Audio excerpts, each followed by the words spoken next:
Welcome back to my চ্যানেলকে রান্নাঘরের পক্ষ থেকে সবাইকে স্বাগতম। আজ আমরা বানাবো চিংড়ি ভুনা। দেখুন আমরা কিভাবে চিংড়ি মাছের ভুনা রেসিপিটা বানাই, সাথে থাকুন। আমাদের লাগছে চিংড়ি মাছ। আমরা চিংড়ি মাছ ভালো করে পরিষ্কার করে পানি দিয়ে ধুয়ে নিয়েছি। এবার আমরা এখানে লবণ, হাফ টেবিল চামচ লবণ, হাফ টেবিল চামচ হলুদ দিয়ে আমরা মাছটা ভালোভাবে হাত দিয়ে মেখে নেব। হাত দিয়ে মাখানো হয়ে গেলে আমরা এদিকে একটা কড়াইতে তেল দেব। সরিষার তেল দিয়ে আমরা মাছটা ভেজে নেব।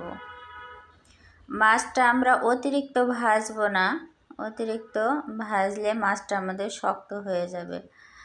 দেখুন আমাদের মাছটা ভাজা হয়ে গেছে। মাছটা তুলে রেখে দেব। ওই তেলের ভিতরে 1 কাপ পেঁয়াজ কুচি দিয়ে আমরা পেঁয়াজটা ভাজা ভাজা করে নেব। যখন একটু ভাজা ভাজা হয়ে যাবে, হাফ টেবিল চামচ লবণ, 1 টেবিল চামচ পেঁয়াজ বাটা, 1 টেবিল চামচ রসুন বাটা, হাফ টেবিল চামচ আদা বাটা দিয়ে আমরা ভালোভাবে মশলাটা কষিয়ে নেব। এ পর্যায়ে এসে আমরা দেব হাফ টেবিল চামচ হলুদ, হাফ টেবিল চামচ জিরা গুঁড়া, হাফ টেবিল চামচ মরিচের গুঁড়া দিয়ে আমরা একসাথে ভালোভাবে মশলাটা কষিয়ে নেব।